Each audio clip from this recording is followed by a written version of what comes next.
If you're a basketball fan, there's one name you've been hearing nonstop this season: Cooper Flagg. At 18, he's not just Duke's latest standout, he's the projected #1 pick in the upcoming NBA draft. His high school highlights went viral for a reason, and now he's showcasing his two-way dominance at Duke. But as we get closer to the draft, one question looms larger than all others: which NBA team is the best fit for Cooper Flagg? Flagg isn't just another hyped-up prospect with flashy highlights. He's got a well-rounded game that backs it all up. At 6'9", he's putting up nearly 19 points, 8 rebounds, and 4 assists per game, while making his presence felt on defense with blocks and steals. It's not just filling up the box score, he's affecting the game on both ends in ways most young players can't. But here's the real question: does all of the potential translate to actual success? Because talent alone doesn't guarantee anything in the NBA. The right system, the right teammates, the right role, it all matters. Flagg has the tools to be a major impact player, but if he ends up in a situation that doesn't know how to use him, his development could hit roadblocks fast. It's not just about what he can do, it's about where he lands and how he's developed. Not everyone is ready to anoint him as the next face of the franchise. Gilbert Arenas, never one to hold back, recently threw some water on the hype, saying Flagg might not have that superstar ceiling fans are dreaming of. Instead, he sees him as a high-level complementary piece, more of a second or third option on a contending team than the guy. But is that a fair take? Or just another case of the basketball world being overly cautious when it comes to crowning young talent? Because let's be real, how many times have we heard skepticism about a rising star only to watch them prove everyone wrong? What we do know is this: Flagg's trajectory depends heavily on where he lands. Some teams need a player like him to drag them out of the lottery's never-ending cycle. Others might see him as the missing piece to a championship puzzle. And then, there are squads that are stuck in limbo, unsure if they should hand him the keys or ease him in as a co-star. Let's dive in by examining the frontrunner on this list, the Washington Wizards, and why they might just be the perfect home for the main event. The Wizards have been stuck in basketball purgatory for what feels like an eternity. No direction, no identity, just an endless cycle of rebuilding with no results. And surprise, surprise, they're dead last in the East again. Shocking, right? But Cooper might actually be the kind of franchise changer they've been praying for. Now, why would this dysfunctional mess be a great landing spot? Simple: opportunity. Flagg wouldn't be buried behind veterans or forced to fight for minutes. He'd walk in as the guy they build around. With Jordan Poole and rookies Alex Sarr and Bub Carrington already in place, the Wizards have a young core that's still searching for an identity. Flagg would give them something they sorely lack: a true defensive anchor and a versatile offensive weapon. And the best part, he wouldn't have to carry the scoring load from day one. Poole can handle the bucket getting, allowing Flagg to focus on what he does best, impacting the game on both ends. But make no mistake, this would eventually be his team. If DC is serious about breaking their never-ending rebuild cycle, landing Flagg might finally be the first step in the right direction. What makes DC intriguing is their potential to build around Flagg's strengths. Pairing him with defensive talents like Coulibaly and Sarr could form a legitimate front court. Think about it: Flagg's instincts for blocking shots and reading passing lanes combined with Coulibaly's athleticism and Sarr's presence, that's a defensive foundation that could anchor this team for years. And offensively, with players like Poole drawing attention, Flagg would have room to develop his shot creation and off-ball movement without the constant double teams he's been facing at Duke. DC is notorious for fumbling the bag when it comes to developing young talent. This isn't a one-time fluke or a couple of bad breaks. It's a pattern.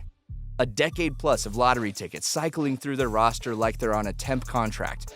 Big names, big potential, and yet most of them never even got close to reaching their ceiling. And this goes way beyond recent history. Let's rewind for a second. Chris Webber, Rasheed Wallace, and Ben Wallace, yes, all of them, wore a Wizards or Bullets jersey at one point.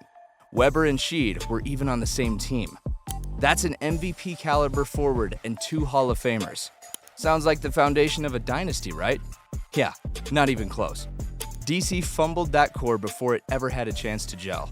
Ben Wallace barely lasted 2 seasons before they shipped him off like an afterthought. So if Cooper ends up in DC, the front office has to break the cycle. No more knee-jerk moves. No more selling low on players before they develop. They need to commit to his growth, put the pieces right around him, and, most importantly, be patient. Because let's be honest, if they don't, we'll be adding Flagg's name to the Wizards' never-ending list of what could have been stories. Alright, let's shift gears and talk about another potential landing spot, Utah. The Jazz might be hanging around the bottom of the Western Conference standings, but their situation is a whole different ballgame compared to Washington. For starters, they already have a proven star in Lauri Markkanen, a guy who can stretch the floor and create space, something that could mesh perfectly with Flagg's inside-out skill set. And in Keontae George's scoring punch and Walker Kessler's shot blocking, and suddenly you're looking at a front court that could give teams nightmares. But there's a catch. Flagg and Markkanen, both natural power forwards. That positional overlap could get tricky, especially if the Jazz aren't willing to tweak their lineup to make it work. Would one of them shift to the 3? Would Utah go big and play them both up front? These are questions that need answers. The good news? Utah has one of the most stable front offices in the league, and their player development track record speaks for itself. If Flagg wants a system that'll maximize his growth, the Jazz could be an excellent fit. So what's the better move? Jump into the deep end with the Wizards, where he'd be the guy from day one? Or land in Utah, where the foundation is already solid and the fit is a bit murkier? Or maybe there's an even better spot out there, say the Hornets, where he'd get a mix of talent and opportunity. If the Wizards are a blank slate and the Jazz are a structured system, then the Hornets, they're that in-between team, loaded with potential but carrying some major red flags. On paper, Charlotte could be a dream scenario. LaMelo and Brandon Miller are already in place, and adding Cooper to that mix, that's a young trio that could electrify a league.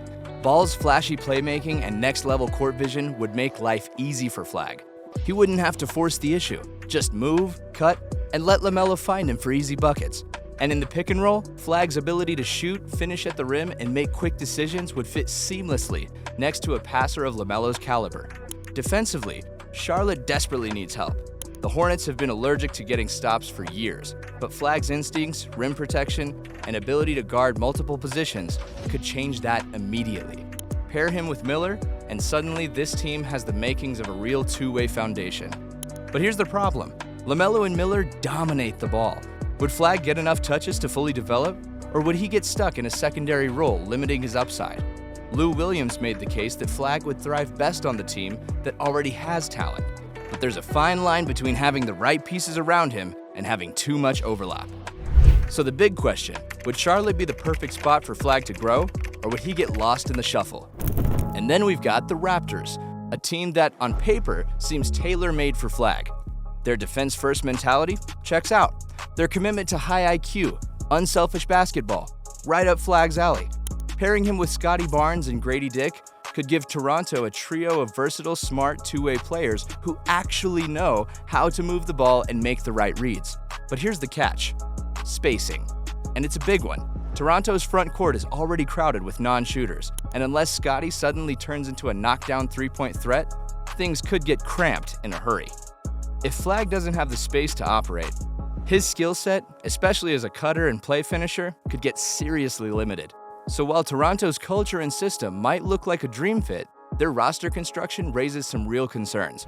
Would Flagg thrive in their defensive-minded approach, or would he get stuck in a paint-clogging mess with no room to grow? And finally, we've got the Pelicans, a team loaded with talent, but arguably the worst possible fit for Flagg. On paper, the idea of pairing him with Zion might sound exciting. Two athletic, versatile forwards with sky-high potential. But in reality, it's a positional and spacing disaster waiting to happen.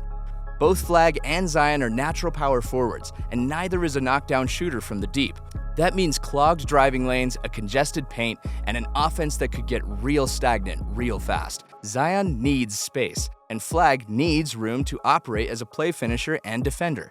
Together, they'd be stepping on each other's toes, literally and figuratively. So while New Orleans might have the talent, the fit just isn't there. If Flagg ends up on the Big Easy, it won't be so easy figuring out how to make it work. So where does that leave us? Well, if we're talking best case scenario, the Wizards stand out as the most intriguing landing spot. Yeah, DC has its issues, but they offer Flagg the perfect balance of immediate opportunity and long-term upside. He'd be the clear focal point of the rebuild, surrounded by young talent that complements his development. The Jazz come in a close second. Their stable organization and strong player development track record make them a safe bet for maximizing Flagg's potential. And then there's the Hornets, high on excitement but equally high on risk. The talent is there, but the question remains, would Flagg get the touches and space to flourish alongside LaMelo and Brandon Miller? At the end of the day, Flagg's success won't just come down to his game, it'll come down to fit. Right team, right system, right situation. Whether he becomes the face of a franchise or a high-level complementary piece, one thing's certain, whichever team lands Flagg isn't just drafting a prospect, they're investing in their future.